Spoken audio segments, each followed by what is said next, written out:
বিধানসভা ভোটের মুখে ফের শিরোনামে সন্দেশখালী, ফের আলোচনার কেন্দ্রে একদা সন্দেশখালীর দাপুটে তৃণমূল নেতা, বর্তমানে জেলবন্দি শেখ শাহজাহান।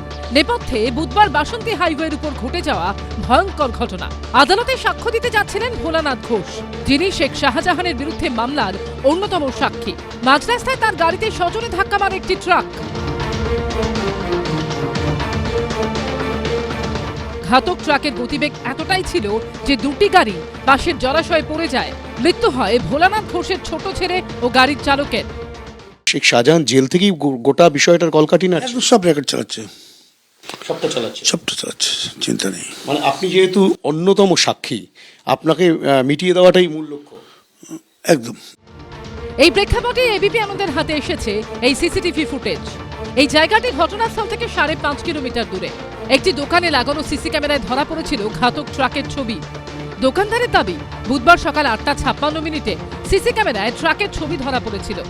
এই দোকানে সিসিটিভি ক্যামেরা বা যে সিসি ক্যামেরা রয়েছে দোকানের ঠিক বাইরে, সেখানে ধরা পড়লো একটি ছবি। এই যে সিসি ক্যামেরা, সেই দোকানের টাইমিং সেট করা, মানে 9:01 দেখা যাচ্ছে। এই দোকানের টাইম সেট করা রয়েছে 5 মিনিট এগিয়ে। 3.5 কিলোমিটার অত্যন্ত দ্রুত গতিতে, একবার চালাতে বলবো, অত্যন্ত দ্রুত গতিতে ঘাতক লরিটি বেরিয়ে যাচ্ছে। আর ভোলানাথ ঘোষের গাড়িতে ট্রাকটি ধাক্কা মারে বুধবার সকাল 9:04 থেকে 9:10 মধ্যে। অর্থাৎ 5.5 কিলোমিটার যেতে ট্রাকটির সময় লেগেছিল প্রায় 10 মিনিট। কিন্তু কোনো 4 চাকা গাড়ির গতি স্বাভাবিক থাকলে এখান থেকে ঘটনাস্থলে যেতে কত সময় লাগতে পারে তা যাচাই করতে স্টপওয়াচের সাহায্য নিয়েছিলাম আমরা।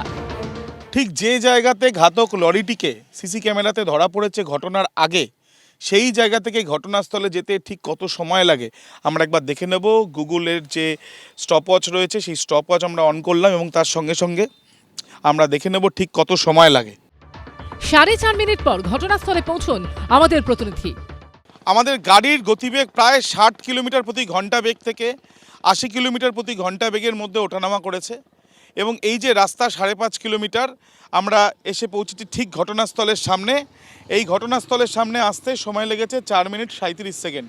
কিন্তু দেখা যাচ্ছে যে সময় ঠিক যে জায়গা থেকে আমরা যাত্রা শুরু করেছিলাম, সেই জায়গা থেকে যখন ওই ঘাতক লরিটির ছবি পাওয়া যায়, সেই ঘাতক লরিটি এই জায়গায় পৌঁছাতে সময় লাগে প্রায় 10 মিনিট। এখন প্রশ্ন হলো, শুরুতে যদি ট্রাকটি অত্যন্ত ধীর গতিতে চলে, তাহলে পরে হঠাৎ করে দ্রুত গতিতে এসে ভোলানাথ ঘোষের গাড়িতে ধাক্কা মারল কিভাবে? ট্রাকটি অন্য লেনে গেছিল কিভাবে? যখন অ্যাক্সিডেন্টটা হয়, উনি বলছেন আমি আলিমকে দেখেছি, তবে তার সত্য মিথ্যা নিশ্চয়ই সে বলবেন। সত্য থাকতেও পারে, একেবারে অস্বীকার করার কিছু নেই। একটা মানুষ যখন বলছে আমি ওই মৃত্যু সময়ে কাউকে দেখেছি, সেটা সত্যি হতে হবে, তদন্ত করলে বেরিয়ে আসবে। বৃহস্পতিবার ঘাতক ট্রাক ও ছোট গাড়িটির থেকে নমুনা সংগ্রহ করে ফরেনসিক টিম।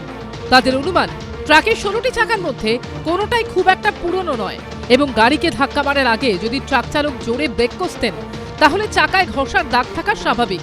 কিন্তু প্রাথমিকভাবে চাকাগুলিতে সেরকম কিছু দেখা যায়নি বলে ফরেনসিক সূত্রে দাবি। ওই ট্রাকের মালিক, ট্রাকের চালক, এদেরকে যদি পুলিশ গ্রেপ্তার করে, পূর্ণাঙ্গ যদি তদন্ত হয়, তাহলে আসল বিষয়টা এসে যেতে পারে।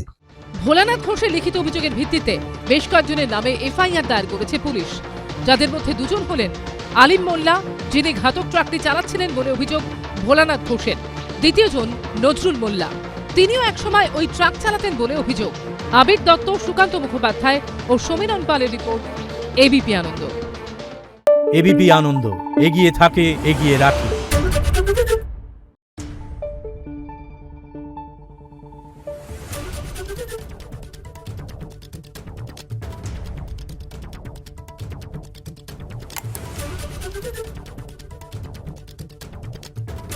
Thank you.